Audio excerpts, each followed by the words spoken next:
हमीरपुर से गुजरने वाली दोनों नदियां यमुना और बेतवा समुद्र का रूप ले चुकी हैं। यमुना नदी जो खतरे के निशान से 2 मीटर ऊपर बह रही है, उसने लगभग 100 घरों को जलमग्न कर दिया। तो कुछ ऐसा भी हाल बेतवा घाट का है। यहाँ भी अच्छी खासी आबादी पानी की चपेट में है और पूरा गांव जलमग्न है। लोगों के घर पानी में डूब गए हैं, जिसकी वजह से ये सभी लोग घर की छतों पर रहने के लिए मजबूर हो गए हैं। लेकिन जिनके पास छत भी नहीं है, वो स्कूलों में डेरा डालकर पानी के उतरने का इंतजार कर रहे हैं। ग्रामीणों का कहना है कि प्रशासन की तरफ से बाढ़ पीड़ितों के नाम पर अभी तक कोई मदद नहीं पहुंची है।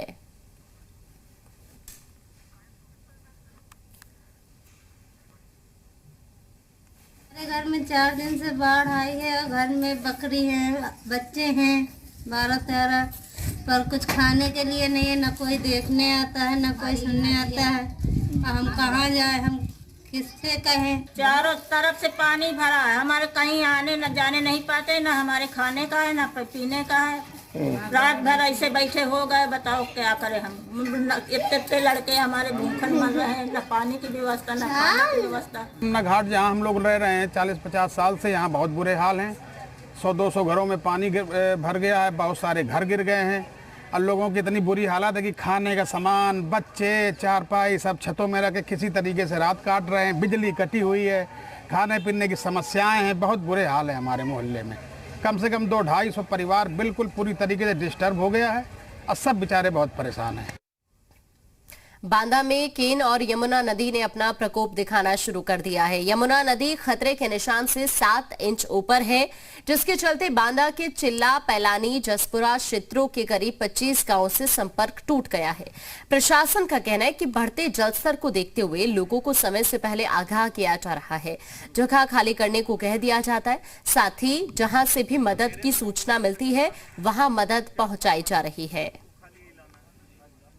केन का जो स्टेटस है वो है करीब 10 बजे की सूचना के आधार पर देखा जाए तो केन है 100.91 है और यमुना का जल स्तर है 100.78 और ये दोनों में राइजिंग ट्रेंड है, लेकिन यमुना में 1 सेंटीमीटर प्रति घंटे के हिसाब से बढ़ोतरी हो रही है। शामली में यमुना नदी का जलस्तर बढ़ने से किसानों की फसल बर्बाद हो रही है। साथ ही नदी किनारे बसे करीब 1 दर्जन से ज्यादा गांवों पर संकट मंडरा रहा है। किसानों का कहना है कि तेज कटान को रोकने के लिए प्रशासन की तरफ से जल्द व्यवस्था की जाए, नहीं तो आने वाले दिनों में उनकी सारी फसल खराब हो जाएगी और आर्थिक संकट हो सकता है। तो लगातार जिस तरह से मौसम खराब है, उसकी वजह से अब किसान भी चिंतित है।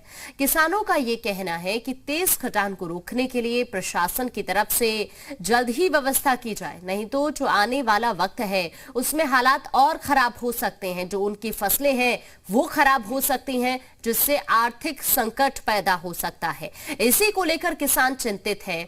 साथ ही आपको ये भी बता दें कि जिस तरह लगातार मौसम का हाल बिगड़ रहा है, उससे लोगों के सामने एक बड़ी चिंता बन गई है। चमोली की बात की जाए तो वहां भूस्खलन की वजह से महज 10 सेकंड में एक होटल जमींदोज हो गया। हालांकि हादसे में किसी के हताहत होने की खबर नहीं है। बताया जा रहा है कि खतरे को देखते हुए प्रशासन ने पहले ही होटल खाली करवा दिया था, जिसकी वजह से बड़ा हादसा टल गया। घटना जोशीमठ के झड़कुला इलाके की है। ये तस्वीर इस वक्त आप देख रहे हैं। हालांकि गनीमत रही कि खतरे को देखते हुए होटल को पहले ही खाली करा दिया गया था, लेकिन ये तस्वीर वाकई बहुत चिंतित करने वाली है।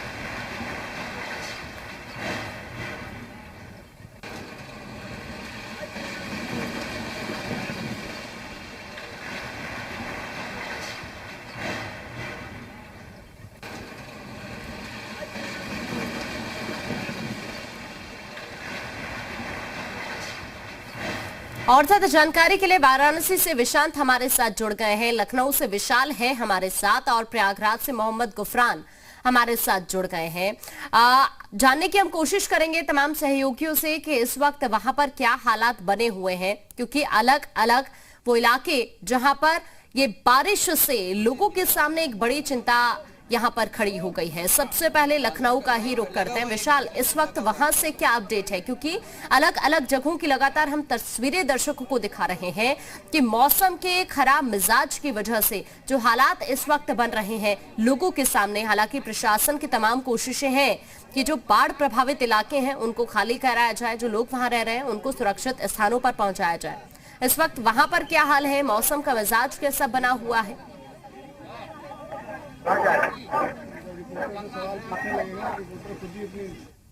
आज एक समीक्षा बैठक की थी। समीक्षा बैठक में जो बाढ़ से संबंधित तमाम जो दिशा निर्देश हैं वो जारी किए हैं। सीएम योगी आदित्यनाथ ने ये भी निर्देश जारी किए हैं जल शक्ति मंत्री को कि जाकर निरीक्षण करें। हालांकि कल भी बाढ़ग्रस्त इलाकों का निरीक्षण जल शक्ति मंत्री ने किया था, महेंद्र सिंह ने, और आज भी वो निरीक्षण करेंगे। हवाई निरीक्षण लगातार किया जा रहा है। इसके साथ साथ कुछ जिलों को लेकर चूँकि हालात जो हैं वो बहुत बदतर हो चुके हैं और कुछ जगहों पर जल स्तर बहुत ज़्यादा हो चुका है, तो वहाँ पर सीधे तौर पर जो राज्य आपदा प्रबंधन है उसको निर्देश किया है सीएम ने कि तमाम जगहों पर जाकर तमाम जो बाढ़ग्रस्त इलाके हैं वहाँ पर लोगों की मदद करें। इसके साथ साथ जहाँ जहाँ पर जल का स्तर बढ़ रहा है वहाँ पर लोगों को वहाँ से हटाएं, दूसरी जगह पर उनको शिफ्ट करें और जितनी भी मदद हो सकती है उनको तुरंत मुहैया कराई जाए। इसके साथ साथ उनके रहने खाने की व्यवस्था राज्य आपदा प्रबंधन करे। इस तरह का जो निर्देश है वो कल सीएम योगी आदित्यनाथ ने दिए हैं।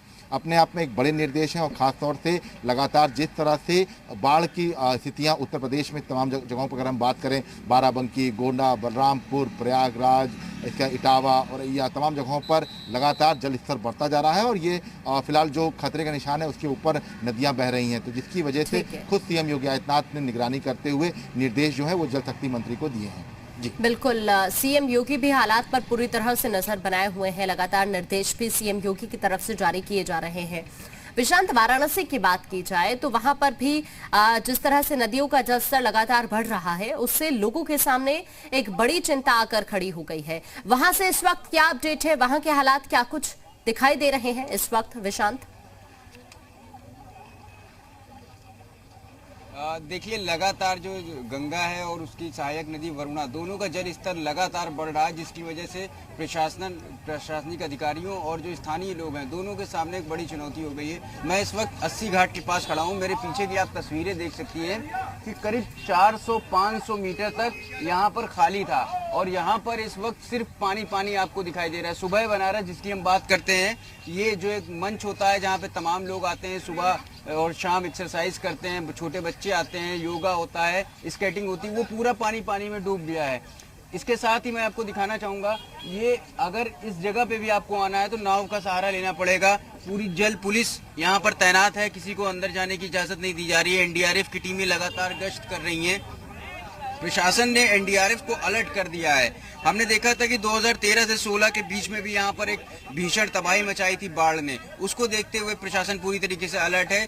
जो चेतावनी का निशान है वो 70.26 है और उससे ज्यादा पार कर चुका है। मैं आपको बता दूं, 1 मीटर सिर्फ जो खतरे का निशान है उससे पीछे रह गई है गंगा, और जो लगातार जल स्तर बढ़ रहा है 3 सेंटीमीटर प्रति घंटे की रफ्तार से, उसको देखते हुए ये एक बड़ी मुसीबत बन गई है। बिल्कुल, और इसी को देखते हुए प्रशासन भी यहाँ पर पूरी तरह से सक्रिय हो गया है। विशांत, ये तस्वीरें भी लगातार हम देख रहे हैं यहाँ से 80 घाट से, जो तस्वीरें इस वक्त आप दिखा रहे हैं। प्रयागराज की अगर मैं बात करूं मोहम्मद गुफरान, तो वहां से इस वक्त क्या अपडेट है, वहां पर किस तरह के हालात बने हुए हैं, प्रशासन क्या कदम उठा रहा है? देखिए, प्रयागराज की अगर बात करें तो यहाँ पर बाढ़ का जो जलस्तर है, खास करके गंगा और यमुना का जो जलस्तर है वो लगातार तेजी से बढ़ रहा है। खतरे के निशान के बेहद करीब है, करीब 20 से 25 सेंटीमीटर अभी पास में रह गया है जो खतरे का निशान है। लेकिन शहर के जो तमाम इलाके हैं, जो तटीय इलाके हैं, उन जगहों पर पानी घुसा है। लगभग 20 ऐसे इलाके हैं जहां पर पानी पहुंच चुका है। 200 घर इसकी जद में आए हैं। हाँ। लोगों ने अपने घरों को एक तरीके से छोड़ के जो राहत शिविर बनाए गए हैं प्रशासन की तरफ से, वहां पर उन्होंने अपना ठिकाना एक तरीके से बनाया है। यही कर रहा है कि जो अभी इलाके सुरक्षित नहीं है वहां से लोगों को रेस्क्यू किया जाए, उन्हें सुरक्षित स्थानों पर पहुंचाया जाए। विशांत, अभी आप वाराणसी की तस्वीर दिखा रहे थे 80 घाट से, वहां पर प्रशासन की क्या तैयारी है ये समझने की हम भी कोशिश कर रहे थे। इस वक्त अगर बात की जाए तो वहां पर जो तमाम घाट हैं वहां पर भी बड़ी संख्या में लोग रहते हैं, आते हैं, तो इसको देखते हुए प्रशासन क्या कदम उठा रहा है वहां पर? क्या पर्यटकों के आने जाने पर किसी तरह की रोक लगाई गई है वहां पर? बिल्कुल, देखिए जो हमारे घाट की आप तस्वीर देख रहे हैं 80 घाट की, यहाँ पर लोग टहलते थे। अमूमन लोग यहाँ पर आते थे, चूंकि ये सुबह बनारस की हम बात करते हैं तो ये पूरा मंच है, यहाँ पे अक्सर लोग आते जाते थे। बाहर से पर्यटन बड़ा स्थल है बनारस, और ये 80 घाट बहुत महत्वपूर्ण है। यहाँ पर गंगा आरती भी होती है, तो इस वजह से तमाम लोग यहाँ पर आते थे। लेकिन अब ये सब पानी पानी भर गया है। आपको बता दें वरुणा नदी, इसके साथ ही जो वरुणा नदी है वहाँ पर भी उसके आसपास का इलाका पूरा बाढ़ से ग्रस्त हो चुका है। तो इस वजह से वहाँ करीब 50 परिवारों को वहाँ से प्रतिस्थापित किया गया है, दूर ले जाया गया है। प्रशासन का कहना है कि उनको अनाज भी मुहैया कराया जा रहा है। और लगातार जिस तरीके से बढ़ रही है गंगा हो चाहे वरुणा हो, ये एक बड़ी चिंता की जो वजह बन चुकी है। और प्रशासनिक अधिकारियों ने तमाम जो एनडीआरएफ की टीम है उनको अलर्ट कर रखा है हर सिचुएशन से निपटने के लिए। और हालांकि राहत की बात यह है कि अभी तक यहाँ पर बारिश नहीं हुई है। अगर बारिश होती है तो ये स्थिति गंभीर बन सकती है। प्रशासनिक जो अमला है पूरी तरीके से अलर्ट है। जो एनडीआरएफ की छोटी छोटी टीमें हर घाट पर गश्त कर रही है कि कहीं पे जहाँ पर ज्यादा पानी भर रहा है उसको देखते हुए जो स्थानीय लोग हैं उनको अलग हटाया जा रहा है। उनसे बात की जा रही है कि जैसे भी कोई अगर बाढ़ की स्थिति उत्पन्न होती है तो टोल फ्री नंबर जारी किया गया है, आप टोल फ्री नंबर पे बात कर सकती हैं। और ये जो स्थिति उत्पन्न हो रही है यकीनन चिंता का सबब बनी हुई है। हम यहाँ पर कुछ लोगों से बात करेंगे जो बाहर से यहाँ पर आए हैं, लेकिन अब उन्हें निराशा हाथ लग रही क्योंकि चारों तरफ पानी पानी है। भैया क्या नाम है आपका? विनय मंदेशिया। कहाँ से आए आप? गोरखपुर से। ये पानी देख रहे हैं, इसको देखकर क्या कहेंगे? पानी तो वो काफी ज्यादा बढ़ गई है। रात में हम आए थे तो इतना पानी नहीं था, बट सुबह में मॉर्निंग में बहुत ज्यादा पानी हो गया है।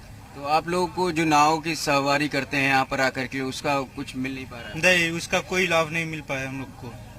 ये तमाम जो श्रद्धालु हैं, तमाम पर्यटक हैं जो यहाँ पर आते हैं वो निराश हो रहे हैं क्योंकि उनको जो एक लुत्फ उठाते थे यहाँ पर आकर के बनारस का, वो उसका नहीं ले पा रहे हैं। और इसके साथ ही जो नाविक हैं, छोटे स्थानीय दुकानदार हैं, उनको बहुत दिक्कत हो गई क्योंकि कोविड काल में हमने देखा था कि उनकी नाव रोक दी गई थी। जो दुकानदार हैं वो दुकानें नहीं खोल पा रहे थे। उसके बाद फिर अब अचानक से ये जो बाढ़ की स्थिति उत्पन्न हो गई है, इसको देखते हुए उनके लिए जो रोज कमाने खाने की जो स्थिति है वो उस पर कहीं ना कहीं प्रश्न चिन्ह लग रहा है। हालांकि प्रशासन की तरफ से कहा जा रहा है कि हम अनाज मुहैया करा रहे हैं, जो भी नदी के किनारे लोग रहते हैं उनकी पूरी तरीके से मदद की जा रही है। तो अब ये देखना होगा कि ये अगर इसी तरह से बढ़ता रहा तो कितनी गंभीर स्थिति होगी। हालांकि अगर बारिश नहीं होती तो कहीं ना कहीं प्रशासनिक अमले के लिए इस स्थिति से निपटना आसान होगा।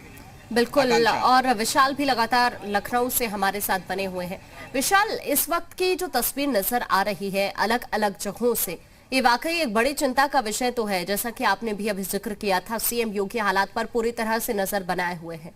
उनकी भी कोशिश यही है कि जो इस वक्त ये कुदरत का कहर बरस रहा है इससे लोगों को जल्द से जल्द राहत मिल सके। लेकिन अगर बारिश फिर से इसी तरह से होती रही तो शायद आने वाले वक्त में हालात और ज्यादा खराब हो सकते हैं।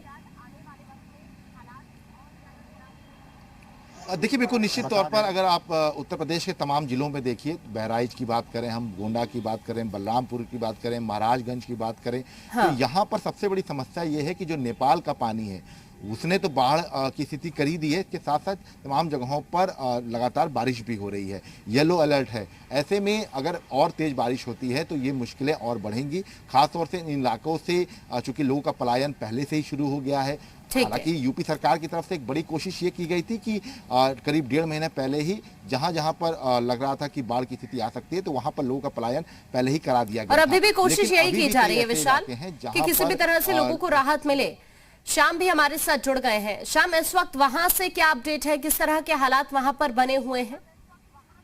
कानपुर की अगर बात की जाए तो कानपुर में लगातार जो गंगा बैराज है, यहाँ पर जलस्तर का जो प्रेशर है वो लगातार बढ़ता जा रहा था। नरोरा से पानी छोड़ा जा रहा था और यहाँ पर लगातार पानी जमा हो रहा था। यही वजह है कि 3 दिन पहले यहाँ से 2,35,000 क्यूसेक लीटर पानी क्यूसेक पानी यहाँ से छोड़ा गया है, जिसकी वजह से आप देख सकते हैं। मैं घाटों को नजारा दिखाना चाहूंगा कि मैं इस वक्त सरसैया घाट पर खड़ा हूँ कि आप देख सकते हैं कि चारों तरफ पानी ही पानी नजर आ रहा है। यहाँ पर दूर कटरी तक पानी फैल चुका है। आपको बता दें कि क्योंकि बाढ़ की आशंका लगातार बढ़ी हुई है, पीछे से पानी आ रहा है और गंगा बैराज के सभी 30 गेट खोल दिए गए हैं, जिसके चलते पानी यहाँ पर रोका नहीं जा रहा, आगे बढ़ाया जा रहा है। इसी वजह से यहाँ के जो कटरी के इलाके हैं, खासकर निचले गांव, वहां पर प्रशासन ने अलर्ट जारी कर दिया है। लोगों को अलर्ट रहने के लिए कहा गया है।